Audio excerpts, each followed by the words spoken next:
Eu sou o professor Paulo Romeiro, do Centro de Educação, Filosofia e Teologia da Universidade Presbiteriana Mackenzie. E este é o programa Redescobrindo a Reforma, produzido pela TV Mackenzie para comemorar o aniversário de 500 anos da Reforma Protestante. Foi em 31 de outubro de 1517 que Martinho Lutero, segundo muitos historiadores, pregou suas 95 teses na porta da igreja de Wittenberg, na Alemanha.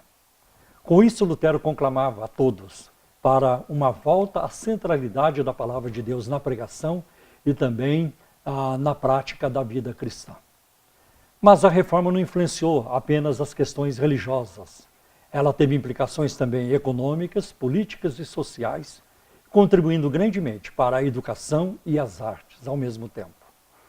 E hoje, para tratar ainda de aspectos tão importantes da reforma protestante, nós temos aqui conosco a nossa convidada, a professora doutora Lídice Meyer, que é professora do programa de pós-graduação em Ciências da Religião da Universidade Presbiteriana Mackenzie. Professora Lídice, é um prazer muito grande recebê-la no programa, contar aqui com uma voz feminina e também com a sua habilidade de pesquisadora. Muito obrigada, doutor Paulo. Para mim que é uma grande honra estar aqui, poder falar um pouquinho da minha experiência, não só com a Igreja Luterana, mas também com a Igreja Presbiteriana. Então, professor, gostaria de começar fazendo uma pergunta que eu também estou curioso para saber a resposta. Por que o seu interesse em pesquisar e estudar sobre o protestantismo rural? Esse é um interesse muito particular, realmente, né? Primeiro que eu sou um pouco oriunda de mundo rural também. Eu sou descendente desse mundo rural, apesar de ter nascido na cidade do Rio de Janeiro. E eu acho que uma coisa muito importante que poucos sabem é que a primeira igreja luterana em solo brasileiro, ela ocorre no mundo rural. Ela vai acontecer em Nova Friburgo, no Rio de Janeiro, estado do Rio de Janeiro. Essa igreja é fundada em 1857, num local onde, naquele momento, ainda era um momento de vida rural, de agricultores. Pois é, professor, eu também nasci na zona rural, no sul de Minas. E eu me lembro, por exemplo, não apenas na minha infância e adolescência, mas até em toda a história do Brasil, desde o início, houve uma predominância muito acentuada do catolicismo romano.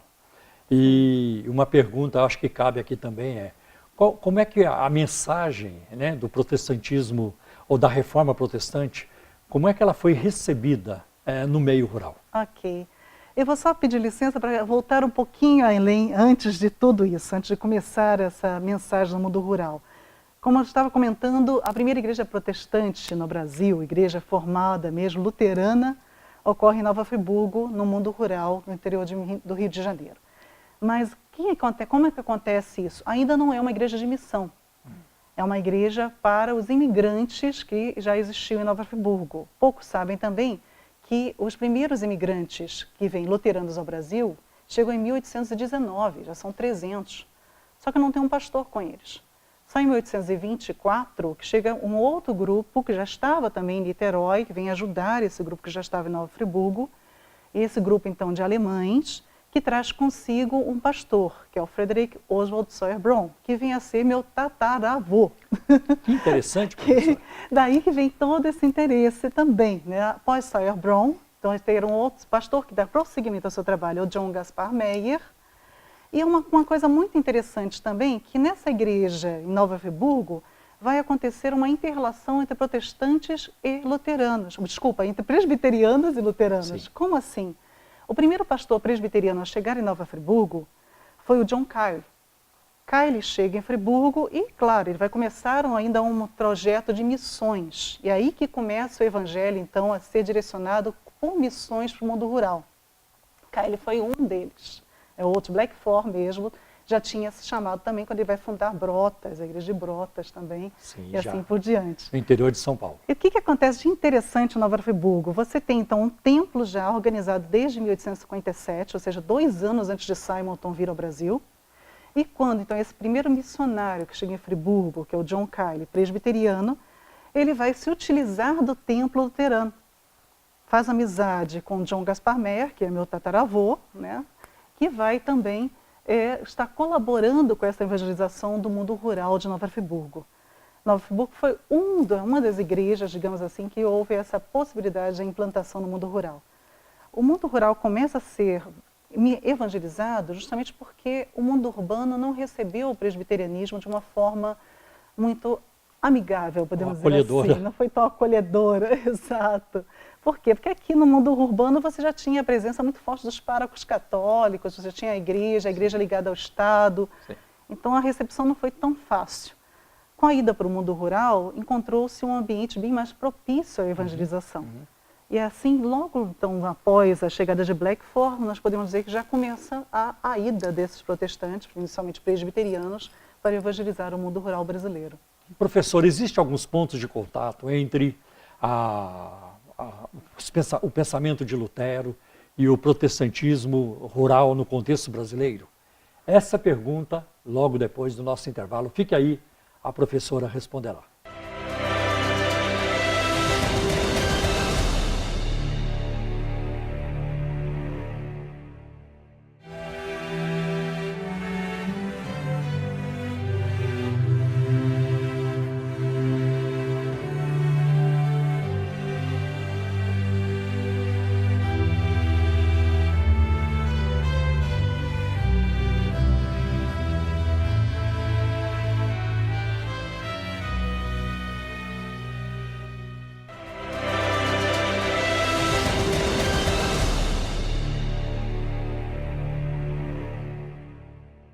Estamos de volta no programa Redescobrindo a Reforma, hoje entrevistando a professora doutora Lídice Meyer, do Programa de Pós-Graduação em Ciências da Religião da Universidade Presbiteriana Mackenzie. Professora, no bloco anterior ficou uma pergunta aí para ser respondida, e eu vou aqui repeti-la, talvez não com as mesmas palavras, mas qual é o ponto de contato que existe entre a teologia de Lutero e o protestantismo rural no contexto brasileiro? Perfeito. Então, Paulo, quando a gente começa a entender esse protestantismo rural e perceber que realmente ele só se forma em locais onde não há necessidade de uma teodiceia de contraste com a Igreja Católica, com a teologia católica, nós observamos que é muito mais possível criar uma teologia que se aproxima mais da Igreja Luterana do que da Igreja Calvinista. Por quê? Porque a Igreja Calvinista ela é criada também dessa forma, de uma forma de contraste com a Igreja Católica. E foi assim que os missionários chegaram no Brasil. Os missionários chegam no Brasil, são mal recebidos pela Igreja Católica. Sim. E aí pior ainda, né? Você cria mais ainda esse contraste. Mas no mundo rural, em alguns locais onde não existe a presença do padre, você consegue não ter essa necessidade. E o que acontece então? Você até recria ou reformula até mesmo os conceitos de rituais e simbologias protestantes ou presbiterianas. Por exemplo, o batismo, a Santa Ceia, a profissão de fé. São situações onde você tem uma nova roupagem colocada. Por isso houve uma facilidade maior. Sim, há toda uma relação. Por exemplo, vamos começar, por exemplo, pelo batismo. O batismo, normalmente, é visto de forma diferente na Igreja Luterana como na Igreja Calvinista. Na Igreja Luterana, o batismo, a água do batismo, ela não tem poder, a não ser que ela se relacione com a palavra de Deus. Essa é a ideia de Lutero. E aí ela deixa de ser água. Ela passa a ser uma água com potencialidade revivificadora, regeneradora. Okay? Então ela está muito mais próxima realmente da ideal católico do que do protestantismo presbiteriano, que é a ideia de símbolo apenas. Ela não é símbolo, é também sinal. Então o que acontece no mundo rural? No mundo rural a água também é um elemento extremamente importante, porque é ele que vivifica os campos da agricultura do qual eles dependem. Exatamente. Eles que vão também fortalecer o gado, ele que vai dar o peixe para o consumo diário. Então a água ela já é um símbolo de vida. Quando ela é trazida para o contexto de batismo, ela recebe então um significado redobrado. Então ela é realmente uma água especial. Ela acaba se apropriando de toda essa simbologia juntamente com a palavra de Deus e ela se torna uma questão de revivificação, de nova vida realmente. E o símbolo da água nas escrituras, né, do começo ao fim, é muito forte também. Riquíssimo, né? Aparece com muita ênfase. Em todas as culturas. Do começo, do princípio ao fim das páginas da Bíblia, né? Outra questão interessante ligada ao batismo é que existe a presença de padrinhos. Que interessante. Que é outra questão também, que para Lutero era imprescindível. Para Lutero você levava a criança, os pais deveriam trazer a criança para apresentar, mas os padrinhos deveriam assumir o compromisso de ajudar na criação dessa criança para que ele crescesse nos caminhos de Deus. E dentro da educação, bem esse plano educacional de Lutero. Dentro da igreja também, do mundo rural, existe a figura do padrinho. Isso é uma herança do compadresco do catolicismo. Certo. Onde você tem essa relação vicinal dos vizinhos, onde um colabora com o outro e todos, na verdade, são grandes irmãos. O que é causado também pela endogamia, né, de lugar. Todos casam entre si também, né? Primo com primo, primo com tio. E assim, com isso, acaba você criando também um parentesco, não só de crença, de fé, por serem todos protestantes, mas de sangue, de carne. Interessante. Então, o padrinho acaba acontecendo também. Interessante o papel da religião para unir, para influenciar os laços familiares. São muito interessantes. É muito importante. E, professor, um outro assunto que eu creio que é muito importante também, em se falando de protestantismo rural. Qual foi o espaço da música? Porque nós sabemos que Lutero, ele era um homem muito voltado para a música, ele tinha muito talento para a música, né? E ele mesmo compôs músicas, né? É aí um hino muito famoso que ele colocou uma letra, que é o Castelo Forte, né? Que é o grito, o brado de guerra, não vou dizer brado de guerra, mas um brado da reforma protestante. Como é que é essa inserção da música no meio rural, né? No protestantismo rural? Muito forte, né? É interessante quando a gente lembra que alguém escreveu, inclusive, que os hinos de Lutero converteram mais pessoas do que as prédicas e os livros dele. Olha que interessante. Para Lutero, a música realmente é tão importante que ele mesmo compôs vários dos hinos. E quando observamos o inário composto por Lutero, observamos uma característica muito interessante. A grande maioria dos hinos, ou seja, a maior quando se separa-se por temática, os hinos que têm a temática que contém mais hinos, podemos chamar assim, é a temática sobre a vida futura, sobre a pátria celestial. E é exatamente esta temática que tem a sua preferência dentro do mundo rural brasileiro também. O mundo rural brasileiro herda também desse catolicismo de raiz um sentimento muito messiânico, nessa espera do retorno de Cristo e também do milenarismo. E com isso, esses hinos que tratam da volta de Cristo, esses hinos que tratam da vida no céu, do caminho para o céu, da peregrinação na terra, são os hinos que são muito mais amados por esse mundo rural. São hinos que até hoje são os mais queridos. E nisso também vemos um ponto de contato grande aí com a teologia de Lutero. Professora Lides, como é a cosmovisão do cristão de protestantismo rural? Essa pergunta a professora responderá no próximo bloco.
Estamos de volta no programa Redescobrindo a Reforma e repetindo a pergunta aqui para a professora Lidice, qual é a cosmovisão do cristão no protestantismo rural?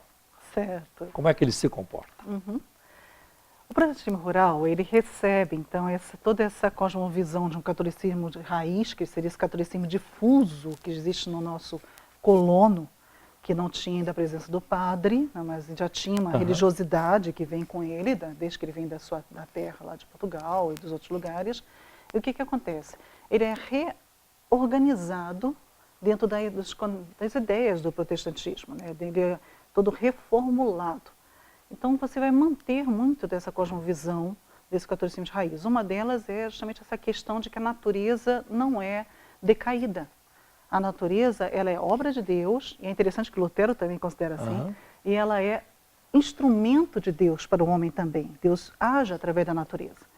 O cristão do mundo rural, esse protestante, no caso presbiterianos principalmente, mas também metodistas, algumas outras igrejas que também chegaram Sim. nesse mundo rural, você observa isso, ele consegue desde pequeno, por exemplo, aprender a ler nos sinais da natureza o que Deus tem a dizer para ele. Então, os sinais no sol, na lua, Sim. o canto de alguns pássaros, o fato do céu estar mais anuviado ou não, isso tudo, na visão do cristão, são sinais de Deus.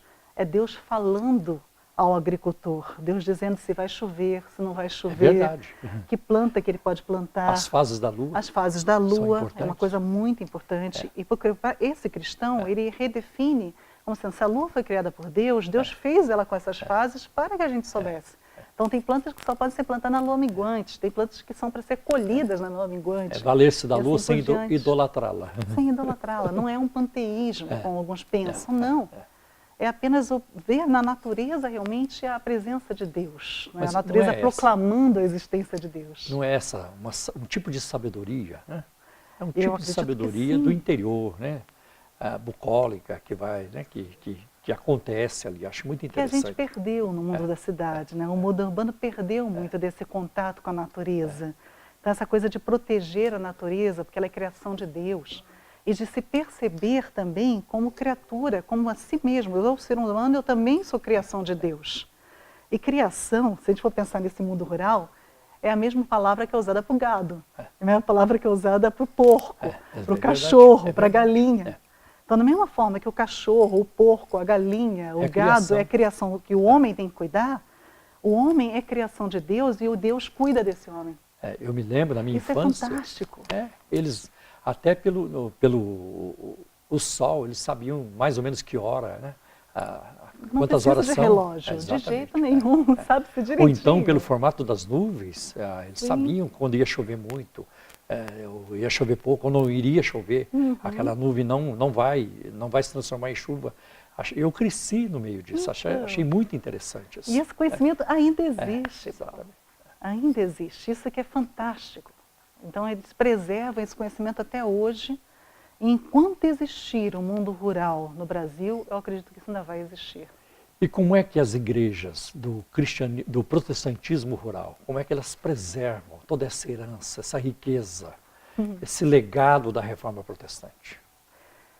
Bom, existem características que são imprescindíveis para que algo assim seja preservado sem alterações.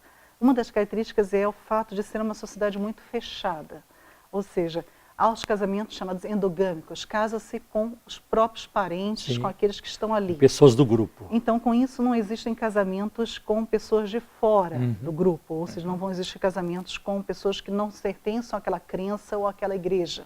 Essa é a primeira questão. Ou àquela cultura. Então, isso se mantém. Outra questão também é que existe uma preservação da história do bairro rural, juntamente com a história da igreja. Sim. As duas coisas se confundem. Se misturam. A história da igreja, a história do grupo religioso, acaba sendo a história da formação também daquele bairro rural, daquela cidade. Então é comum, por exemplo, no aniversário da igreja, haver o histórico da formação. Então conta-se todo ano aquele histórico.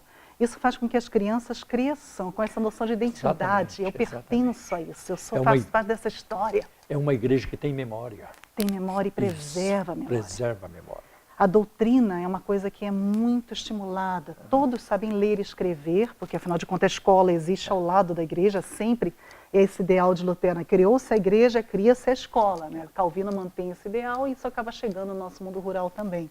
Então todos sabem ler e escrever, todos conhecem a Bíblia, leem e conhecem muito a Bíblia, mas apesar disso tudo, eles ainda mantêm essa necessidade de se conviver o tempo todo entre si. Então, com isso, você tem reuniões, como é um mundo mais simples, você pode ter reuniões quase que diariamente na igreja. Sim. É uma possibilidade que no mundo urbano a gente já perdeu também. É muito mais difícil. Então, você se encontra sempre. Exato. Você tem a figura da escola dominical, que é onde você preserva a doutrina. Que esse é um ponto relevante. No mundo urbano isso está se perdendo também. Lá não, lá é um local, o dominical é uma coisa forte. E a identidade é tão forte, a ponto que aqueles que saem desse mundo rural e vêm trabalhar na cidade, ou vêm estudar na cidade, acabam se mudando, no dia do aniversário da igreja, eles obrigatoriamente retornam. É muito interessante que em todas essas igrejas que eu já visitei, o dia do aniversário acaba acontecendo diversos cultos seguidos, porque a igreja não comporta tantas pessoas. Isso mostra a identidade, né, nessa necessidade de você estar presente ainda, apesar de estar morando longe. E é valorizar as raízes. Com isso, claro, a doutrina se preserva e toda essa história da reforma, toda essa história de ter conseguido chegar, a reforma ter chegado ao Brasil e ter conseguido chegar no mundo rural e ter construído aquela igreja, se preserva. Então, professora Lides, nós podemos dizer, o que você acha? Que o protestantismo rural será sempre um protestantismo reformado? Eu acredito que sim, exatamente por tudo isso que a gente acabou de conversar. Sim, as influências são muito pequenas, são raríssimas as influências de outros tipos de crenças, por exemplo, como pentecostais ou neopentecostais. Isso acontece muito no mundo urbano, próximo ao mundo rural. Mas no mundo rural, onde existe esse protestantismo rural, eu digo nesses locais onde existe protestantismo rural, ou seja, onde você tem uma igreja protestante que se instaurou antes de existir catolicismo e que acaba se transformando na igreja única naquele local. Você não tem a entrada de igrejas pentecostais. Então há uma resistência maior às inovações. Uma resistência muito grande. Okay. Nesses bairros rurais, onde já existia a igreja católica, onde a igreja protestante, no caso presbiteriano, ou qualquer outro que chegou, metodista, e formou uma outra igreja, você observa a entrada também de pentecostais. E aí você já pode ter um pouco mais de influência. Mas onde existe protestantismo rural de verdade mesmo, onde existe uma única igreja protestante, formando aquele bairro, no centro do bairro, com templo central, não só central fisicamente, como psicologicamente, socialmente e tudo mais, esse tipo de protestantismo, dificilmente ele vai sofrer transformação. Bem, professora, diante de tudo isso, dessa riqueza, cultura, dessa bagagem que é conservada, memória, raízes, como é que essa igreja de protestantismo rural prepara os seus obreiros, seus pastores? Certo. Eu vou responder essa pergunta puxando um pouco para Lutero novamente, viu? Pensando no Lutero, no tripé que você já acabou de mencionar tempos atrás, né, no tripé de Lutero, do Sola Scriptura, Sola Gratia e Sola Fide, o que a gente pode ver? Essa igreja no mundo rural também tem um tripé. Tripé que seria educação, missão e ética. Educação faz a Sola Scriptura, ou seja, cuidar das crianças, fazê-las aprender para estudar a Escritura. É uma igreja extremamente missionária.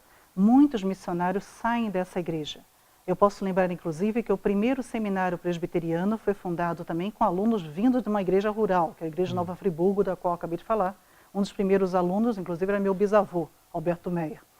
Resultado, você tem ali o preparo de missões e o preparo para pastorado muito forte nessas igrejas também. Né? Incentivo a missões. Assim como nasceu de uma missão, eles incentivam também os jovens a se prepararem para ser missionários.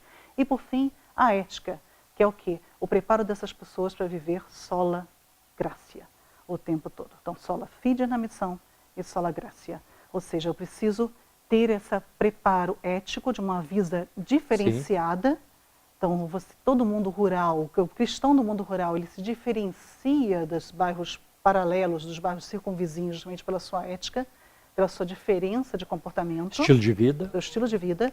E isso acaba também levando ao preparo também desses jovens dessas igrejas, a vontade de se dedicar mais ao ministério pastoral. Por isso, muitos acabam também indo para seminários, se preparando para a missão. Muito obrigado, professora Lidice. Assuntos importantes e que são e geralmente não são tratados. Foram trazidos aqui hoje por você e que muito enriqueceu ao programa Redescobrindo a Reforma. Muito obrigado, até a próxima vez. Muito obrigado a todos vocês, agradecemos pela audiência e até o próximo programa Redescobrindo a Reforma.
Coleção Fundamentos Cristãos.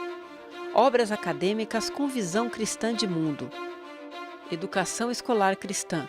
História, conceitos e práticas pedagógicas.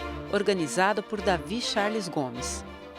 Da abordagem histórica da educação cristã às questões filosóficas da prática educacional, livro destinado a educadores de instituições de ensino que buscam a excelência na educação aliada à cosmovisão cristã reformada. Entre a Bíblia e a Espada, uma análise da filosofia e da teologia política em João Calvino, de Gerson Leite de Moraes. A obra apresenta uma perspectiva da filosofia e da política no pensamento do reformador João Calvino. O autor indica uma trajetória que ajuda a captar a lógica do Estado moderno e as origens da vida igualitária e laica que marcaram a existência livre desde Calvino. A primeira igreja protestante do Brasil, Igreja Reformada Potiguara, de 1625 a 1692, de Jaqueline de Souza. A obra relata o surgimento da primeira igreja protestante em solo brasileiro, fruto da ocupação holandesa no Nordeste, de 1630 a 1654.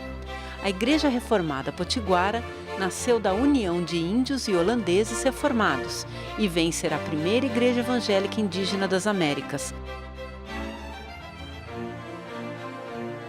Protestantismo e História, Brasil e França na visão de Émile Leonard. Organizado por Marconi Bezerra Carvalho, o livro reúne artigos do renomado historiador francês, que foi professor da Universidade de São Paulo de 1948 a 1950. A obra é indicada para historiadores, teólogos, estudantes, pesquisadores e interessados na história do protestantismo no Brasil. Calvino e a influência de seu pensamento. Ensaios brasileiros sobre Calvino e Calvinismo. Organizado por Davi Charles Gomes e Augustus Nicodemos Gomes Lopes, a coletânea de ensaios aborda a vida e a obra de João Calvino, sob a perspectiva da tradição protestante calvinista.